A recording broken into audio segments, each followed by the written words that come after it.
Okay, fire detection for solar panels with secure heat delist line type heat detection. I've kept it simple, straight like that, because yeah, there's not really a particular angle that I'm trying to push here, just a straightforward coverage based on a case study that we published late last year. But I will talk a little bit about how the case study came about and why we focused on this area, actually, which I think is a little bit interesting. So first of all,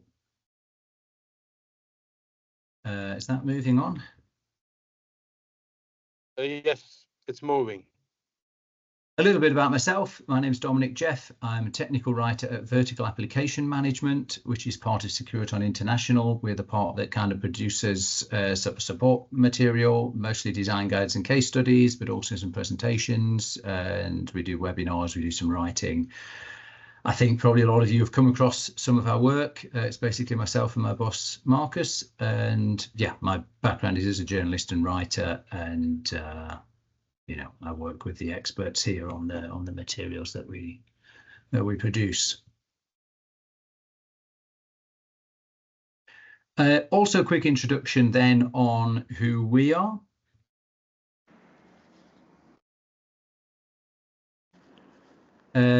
Most of you probably know, but Securiton provides advanced fire detection technologies for every application. But in particular, we're looking at let's say difficult applications, challenging situations, and we have specialist fire detection products that we've developed and that we produce ourselves for that reason. We're a Swiss company. A lot of the production's in Germany, and we have development engineers across Switzerland, Austria, and Germany.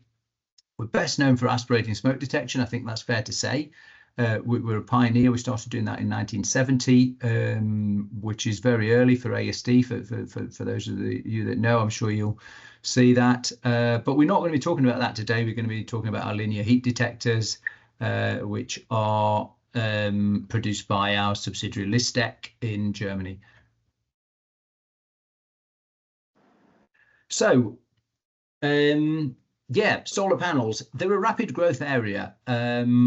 And that's one of the reasons why they're an interesting market for us, and probably for you guys as installers, engineers, consultants, whatever branch you're working in. Certainly when I was researching the case study, it seems that the global rooftop solar panel market is growing at an impressive 15, almost 16% a year. It's projected to be worth over $400 billion by the start of next decade. So that's very, very large, and that's rooftop alone, which is what we're talking about today, because I think from a fire safety perspective, fire detection perspective, that's the interesting market. And most, although this was originally an off-grid technology, 3/4 these days of these solar panel arrays are connected to the grid. But you know what? Huge as that growth sounds, it actually understates the potential for us in fire detection, because I also found a statistic that only 3.5% of rooftop solar panels currently have any form of fire detection, which is perhaps a little surprising. So, yeah, this might seem like a strange title for a slide, given that we're talking about fire detection and solar panels. Do solar panels burn? The reason that I asked this question is that a couple of years ago, I actually pitched the idea for a design guide on solar panels to sort of my bosses at Securiton, and people kind of went, you know what, we've heard people are doing this, but the thing is, we don't really think solar panels burn. And of course, that's technically correct. Solar panels are primarily made of silicon semiconductors. It's basically crystalline silicon sandwiched between layers of glass, perhaps plastic, which obviously would be flammable. And then they're on an aluminium frame.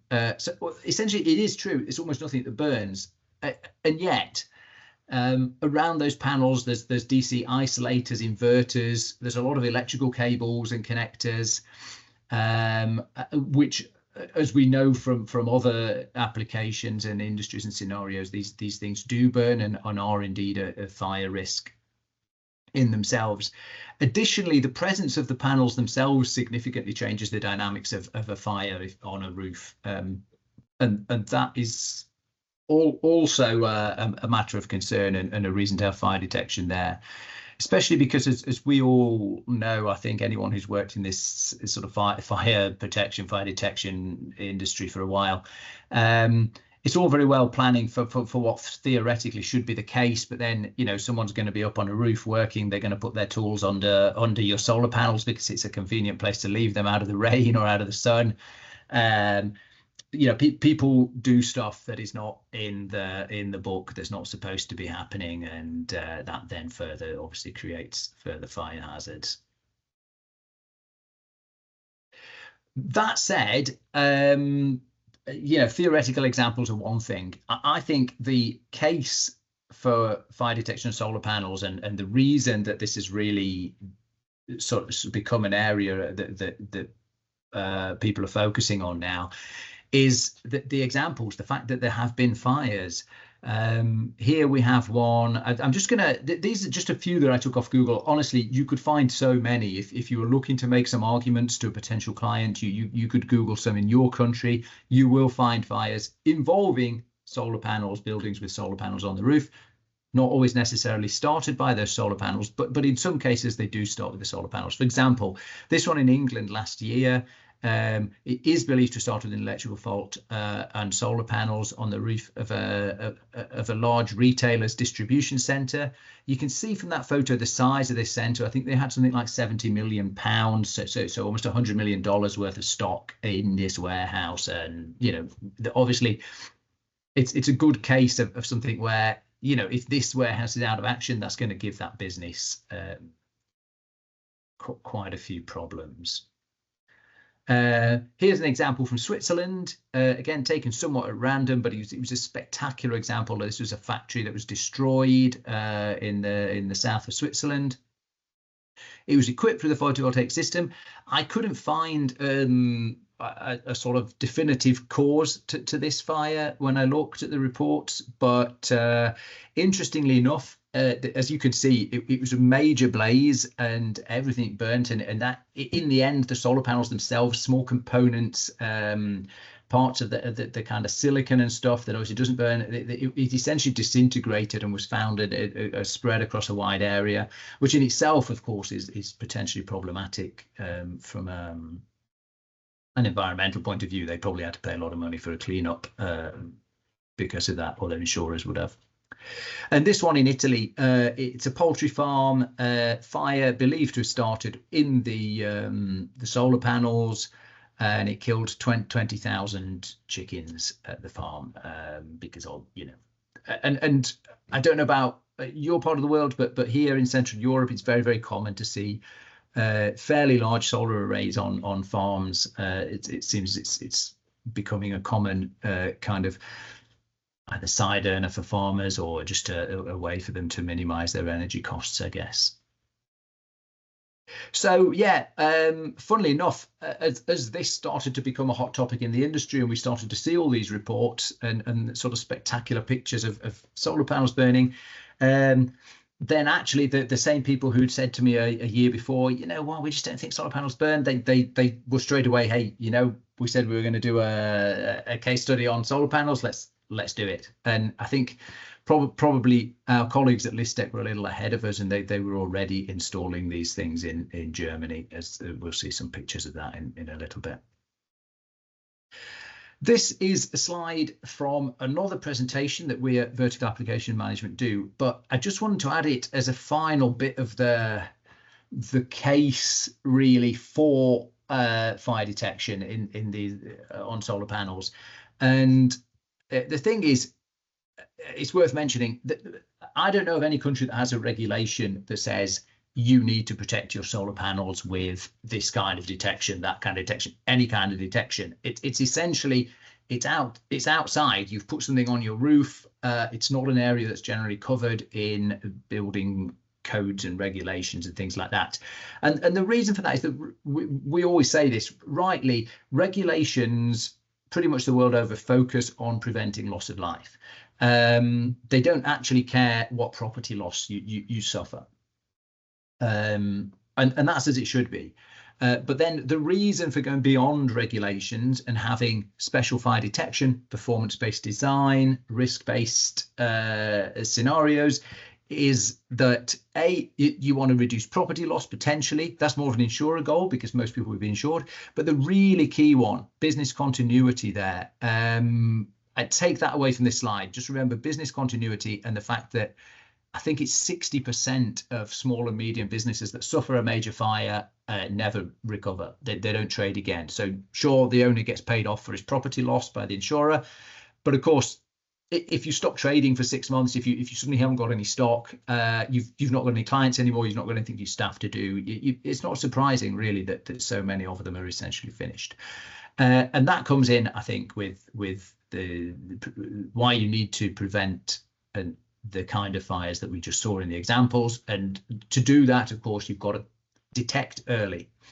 So let's look a little bit more then about how we do that. And to start off, I think let's just talk about how solar panels are positioned on buildings. There's essentially two ways of laying out your solar panels. And this photo on the left hand here, the bigger industrial building, that's actually part of Securiton headquarters at Zollikofen. We have a solar array. We protect it with the system that I'm going to describe today. And you can see here that there's two different approaches. One is the panels are pitched, which, I should probably explain those of you that are near the equator, because we've got a global audience, I think. For those of us who are further away from the equator, it's kind of advisable to try and orientate your solar panels towards the predominant sun position, which for us isn't straight down. And then obviously they're also sometimes laid flat, and sometimes of course they're laid flat on a roof which is already pitched. So you've kind of got two variants of positioning them and then two variants of roofs, although I've never seen a pitched solar panel on a pitched roof because I think that wouldn't make sense.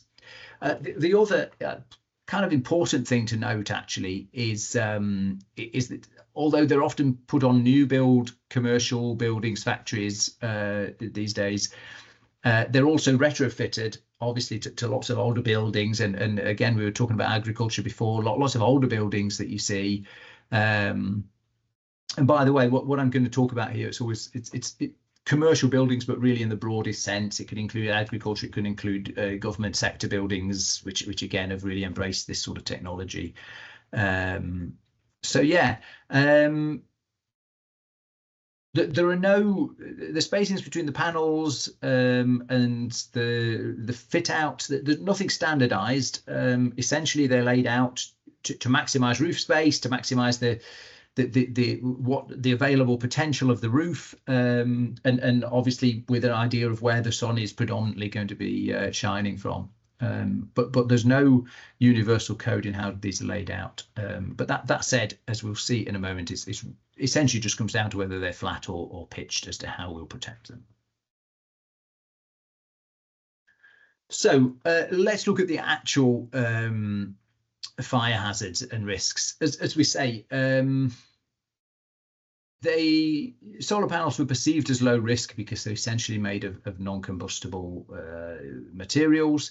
But the actual fire hazards can be significant, and certainly from all the literature that I've seen, is that the DC isolator failures and electrical arcing in high voltage circuits are the #1 source of ignition. But anything involving the electricity connectors, the cables, the inverters, and even the photovoltaic modules themselves can start a fire. And kind of related to that is, it's as with electrical causes of fire, it's actually poor connections, damaged cables, water intrusion, and sometimes even faulty components, original faulty components that tend to become overheated, that tend to cause short circuits. Now, here's obviously really worth remembering: solar panels, they're positioned on a roof outside. They maybe occasionally get inspected, but when you actually see one of these things, it's a pretty large array. I don't think that anyone ever then goes crawling along the cabling to check that it's right, and yet they're exposed not just to elements but to birds, to potentially to other pests, rodents. You know, so there's a lot of kind of possibilities for faults and damage to occur, which then causes a fire. And then, yeah, finally, always worth noting that the panels themselves change the dynamics of a fire on a roof. And this photo here, where we're going to talk about the challenges to fire detection in a moment, but this photo that I positioned here, this was actually a test. I think, you know, in some ways it's pretty obvious what they were going to get from this test, but it was still worth doing, still worth picturing. The fire is going to be contained under the solar panel initially. It's going to run up if there's a pitch to the roof or to the panel. But you're actually creating a sort of a perfect storm under there. You're really allowing things to burn. There's cabling. There's the sort of plastic isolators and all of that. The heat's going to build very quickly, much more so than if it was just exposed to the element. And you know, it's going to get really hot, and then it potentially even create its own airflow, things like that. So it's kind of perfect for fire. You can see how fiercely that's burning in this picture, and yet there's actually relatively little under there to burn.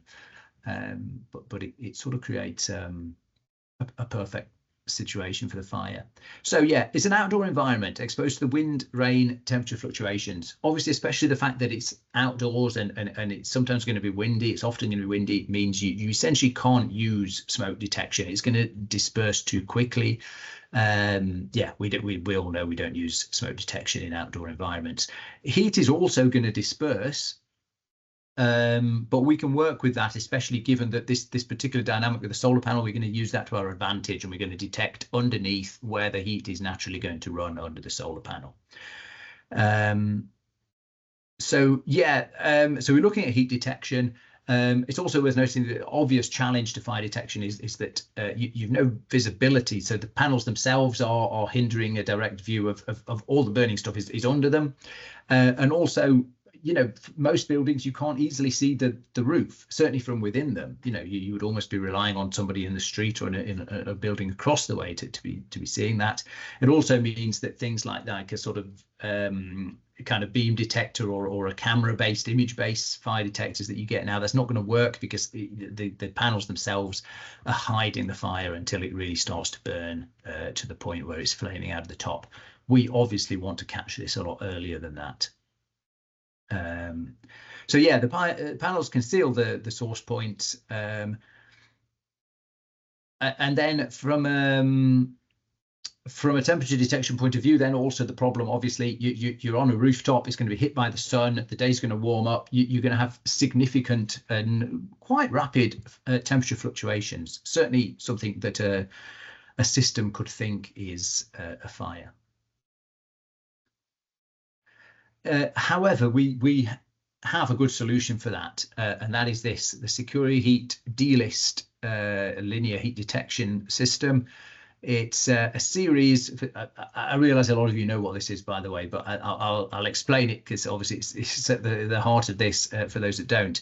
It's a very robust cable with individual sensors embedded in it. By very robust, this cable is not just good for it. You can leave this outside for years. You know, it resists pressure washing, it resists a lot of chemicals. It's really tough, and yet the sensors are very, very sensitive. They've got a 0.1 degree centigrade resolution, which of course will be useless without algorithms that kind of tell you when something's a real fire, because the 0.1 degree temperature changes are happening all the time, and yet the sensitivity is very useful, as we'll see. Crucially, you have up to 350 meters of cable per channel. Oh, I've just gone forward. Let me just go back. 350 meters of cable per channel. You've got a choice of sensor spacings: 1, 2, 3, 5, 10 meters, but possibly some others. You can even have them made specifically. But the relevant ones to here are going to be the kind of the 2 and 3 meter spacings, as we'll see. And then, you know, those cables obviously connect to a controller, the SCU 835. which yeah, so it's integrating and non-integrating, etc., measures at 10-second intervals, and it can carry up to 2 sensor cables, which is important, and each of those can have up to 100 sensors. So you can't have 350 sensors per cable. You can have up to 100 sensors per cable with up to 350 meters. But basically, we found this to be the optimum system. That there is a bigger brother to this system, but this is the one that's being used on roofs on the whole. Even when it involves using several controllers and with 2 channels each. So how do you lay your cables out? Essentially, this depends whether you have pitched panels or flat laid panels. So here's the example for pitched laid. You're going to run your cables essentially under the top edge of the panels, because the heat dynamics, as we've seen, even when it's a relatively small amount of heat, it's going to get blocked by the panel and it's going to run up the side, the inside of the panel, to obviously heat's rising. So you put the cable just under the top edge of the panels. And if sometimes you've got a double pitch panel, so I'll show you a picture of that in a minute, in which case you actually only need 1 cable per 2 panels, because they're both going to run the heat to the same point. So we're using that heat dynamic, and also you have the advantage that you can secure the cable to the mounting racks holding the solar panels, which is not only convenient, but it also obviously it keeps it out of the way. So somebody else working on something different there isn't going to snag your cable and cause a problem. And then other than that, you're going to choose a layout which maximizes your coverage per channel. And just to show you that this is what I mean by a double pitch roof, double pitch solar panels.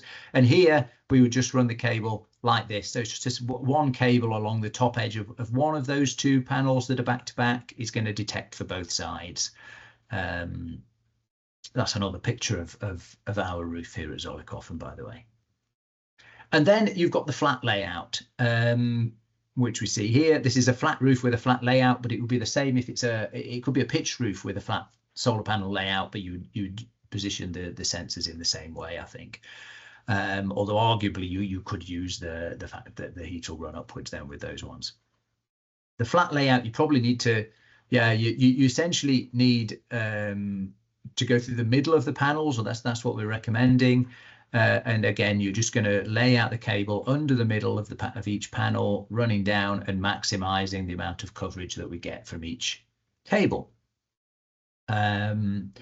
So yeah, the manufacturer recommends a spacing in line with the dimensions of solar panels being protected, so that either one sensor either protects 1 or 2 panels. I think with the back pitched ones that we saw, you could even get 4. It also depends on the size of the panel, but essentially you're going to consider sensor spacing versus the solar panels. And by the way, the cables have the sensors marked on the outside, so that's when you're installing, that's very useful to know where each sensor is going.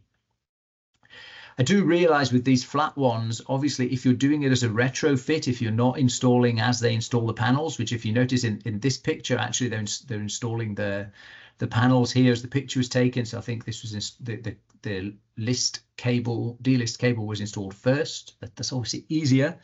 You would need to be a little bit creative in how you push your cable under there, but it can be done. Obviously, you know, installers know they have to be creative with these things, and you will always have some reasonable amount of walking access between these panels. They rarely cover the whole roof without any sort of breaks. We've talked about the cable layout there. The evaluation unit itself is also, it has impressive credentials for being able to run in the cold and the hot, but we're not going to do that in this situation. It would make no sense at all. We're going to position the evaluation unit, the controller, inside the building in a convenient position, obviously somewhere in the top floor near the roof. It could be in a corridor, it could be in a utility cupboard in a technical room, or if it's just rafters, maybe it's going to be there, but you're going to position it somewhere that can be accessed relatively easily. So that actually means that a lot of the testing and maintenance then, and certainly checking the alarm doesn't require anyone to go on the roof. And the cables themselves require very, very little maintenance, if any. You will also have cable end caps, and we recommend that you put them somewhere that's not exposed. And then you're going to connect that, for those of you who don't know how this system works, with these control boxes, which you can see here. Someone is just installing a control box, and then the control boxes can be used to splice cables. You can use branching with this system, but we don't suggest that you do on these solar panel layouts, because it doesn't really make sense. You're best to use one long run of cable, essentially in a wave configuration. You'll get the best out of that, and it's obviously less complicated. But you will then use one of these control boxes at the end of the cable, and you're going to use a connector cable that's then going to run to the convenient place where you've put the evaluation unit. And yeah, we can see here actually in this picture in the middle how the cable layout for this particular job was done in advance of the solar panels. Obviously, that's more convenient if you can get in at that stage. Here's another view. This is from a LISTEC presentation, which would just be at the sort of planning stage. You know, you're going to sort of have a plan of how the solar panels look on a roof, and you configure then where you're going to position your connection boxes and how the cable is going to run underneath. And finally, yeah, we talked about the fact that you've got natural temperature fluctuations. So a couple of important things to note about DList. One is it's very robust in terms of the extreme environments that it can tolerate. It sort of the cable and the sensors within the cable, I think they go down to -40. I forget what the top temperature is, but they're extremely robust, so they'll tolerate that. But not only that, because it's a series of individual sensors, it's also going to monitor the whole roof area. It's going to figure out what the average temperature is there. And if that average temperature starts to rise, but it's rising all across the sensors, and none of them are rising much faster than the average, it's going to know, it's got an algorithm. It's going to know that that's not a fire, that's the sun or the day hotting up. If obviously just one sensor, and perhaps then the sensors next to it sort of start to react as well, but if you get one that's sort of spiking above, that's almost certainly a problem. It's overheating, or it's an actual incipient fire. And I've illustrated it here in the configuration software. We also have a easy configuration software for when you're setting up a DList system. And actually, for the minute, that's the only way of kind of illustrating. But if you look at the graph, the current temperature graph there, you would see that there's one outlier and that's gone red. So that would be giving you the first stage of alarm. What this system does as well is it has more than one stage of alarm, so it can give you an early level alert, and then it allows you to have a stage response. So essentially, you can say, oh, there's a problem in one panel, it's an anomaly. And ideally, you would have staff on site who can check that out quickly, tackle it potentially. This would be at a very, very early stage. You're really detecting just a small variation in temperature. But because it's just one panel and there's no good reason why one panel should suddenly start heating up more than the others, it's worth having quite a good degree of sensitivity. But of course, you also don't want to overreact and say, hey, there's a small overheating in one panel. Let's kind of, you know, sort of fire water over the whole area, or foam or whatever. You don't want to be doing that. So it's always about a stage response. Yeah, so to summarize the benefits, Secure Heat DList for protecting rooftop solar panels is high sensitivity, which gives you early warning of a potential problem, and multiple alarm levels for a stage response. That's the key advantage. Precise localization of the fires, because also you know which sensor is the problem, so you should be able to sort of know more or less where to go and look for your problem. It's high false alarm immunity, which is obviously very important in this situation. And it's a very robust system that works in these tough outdoor environments with actually very minimal maintenance and testing, and it's I think relatively easy to install. It's kind of ideal for this scenario. Running a cable under solar panels is not a super difficult thing to set up. So I thought I'd finish by showing you a project that we actually did here in Switzerland. It's at a well-known, so globally known luxury firm, major factory and offices, headquarters in the Swiss Jura. And I think it's quite interesting there because they actually have an extreme temperature range. The Swiss Jura gets very, very cold in winter, but actually gets pretty hot in the summer. So they can easily experience -20 in winter, and in the sun temperature on the roof in summer is easily over 40 degrees centigrade. And obviously, you know, again, they can be having quite cold nights, and then suddenly the sun comes out at some point in the morning, and it can start warming up very, very fast. And you know, because of the nature of our system, that it doesn't trigger false alarms. I think they have 10 D-list systems there in the first tranche. I'll just click on this. I thought it was interesting just to note. I visited when it had just been installed, and it was under heavy snow. All the solar panels, obviously not getting any power from your solar panels that day. But you know, a week later, it could have been sunny again there, and it would have been quite hot up on the roof. One thing to note is probably ideally they would have covered this box. They've probably not got around to doing it at that point, because as I say, they were literally just finishing the installation. Ideally, you would cover your connector box here, and that's just to picture what the, you know, in a convenient maintenance room near the roof, you've got, as you can see, 10 controllers there. There's also a secure fire panel, but we're not going into the sort of wider networking today. So yeah, thank you for listening for all of that. The information and more is all available in our free design guide, which you see pictured here: commercial roof mounted photovoltaic systems, secure heat D-list. It's one of many comprehensive industry design guides and application case studies, which are available from securiton.com. They're available for free. They're what my department produces, the VAM. And I'm just going to show you a little bit more, but just before we finish, what's available for those of you that want to take something away. Obviously, we'll also make this webinar available on YouTube, but I think the design guide obviously has further details.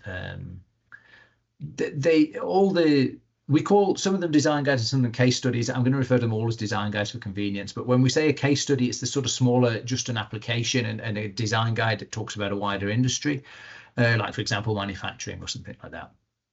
But they all give you an overview of the industry that we're dealing with, also the sort of growth levels, things like that. They give you then information on fire risks and regulations, challenges to fire detection. Here's a typical table of contents of one, and designs eventually, obviously, for advanced detection solutions using Securiton special fire detection. And there's also, they're illustrated. You've got these kind of drawings, and you've also got lots of tables, lots of information on the systems themselves, on their tolerances, on how they meet regulations, and the installation parameters. So this was just a list I made, I think last year, of our major publications. It's growing all the time, and this wasn't comprehensive even at the time I put it together. I think we've got about 40 publications out now. But, you know, things like warehousing and logistics, data centers, clean rooms, heritage buildings, these are full industry design guides covering many applications within that area. The case studies are more specific, like the roof mounted solar panels, like the wind turbines, grain storage, loading docks. I could go on, but I won't. Instead, I would invite you to check out securiton.com/industries and applications, which I do believe if you want to scan with your phone, that will lead you there. But if not, it's pretty easy to find. Just go on the securiton.com website. You'll see along the top menu that there's an industries and applications section. You click, you choose an industry, and you can browse the tiles. And then each tile obviously has a bit of blurb, as you would expect on a website. If you scroll down, you'll come to downloads, and all the relevant case studies as well as brochures and things will be there. You've just got to sign up once. You just have to give us your email address if you haven't already. You know, we don't kind of do a hard sell on that. You'll literally get an email from me probably about 3 times a year telling you of new publications, anything interesting we've done. That is all we do with that. But it's obviously good to know that people are downloading things and what people are taking an interest in. And any feedback, by the way, when you do have a read of one, is really welcome. And if anyone's kind of then working on one of these installations, then do get in touch with us, because we've also obviously got full technical support here at our headquarters, but available globally. So thank you very much for listening there from your partner in fire detection, which has its own solar array on the roof, pictured once again and protected with D-list. And it would be remiss of me not to say, do check out our social media channels. Again, you can scan and connect to us, or just look us up, Securiton International. Always nice to connect, and you'll stay abreast of the various activities and publications that we're putting on. With that, I think, Zach, I will put it back over to you and to questions from the floor. Yes, I've got two questions, Dominic, and the first one is, can you use the systems that you just outlined on a solar farm, not on a roof? Just going to see with that.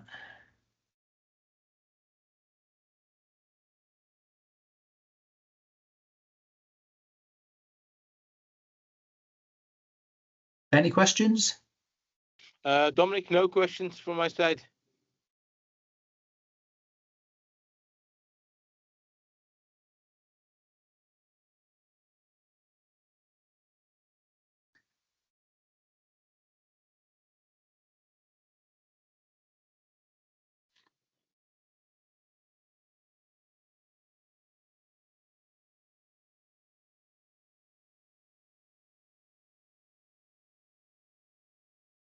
I've got one here from Sumith. Hi, Sumith. How about solar farms? Is it just solar panels mounted on frames, detector spacing? Why only D-list? Well, actually, thank you for asking that. I couldn't have picked a better question.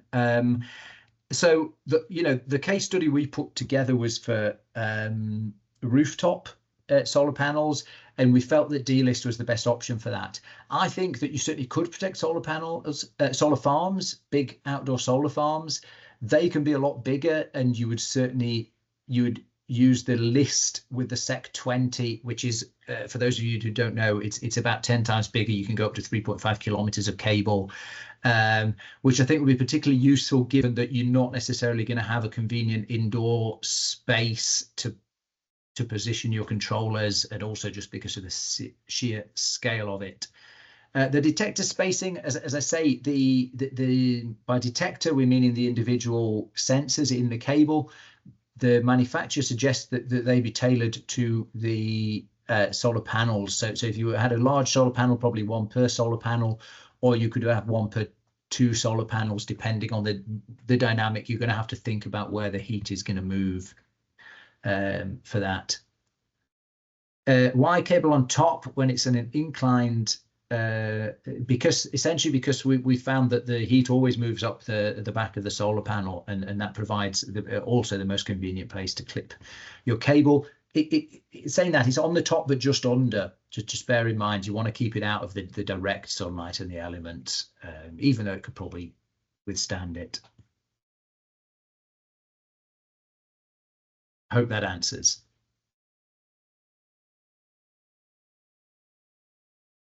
Yeah, and as Zach says, we're closing up.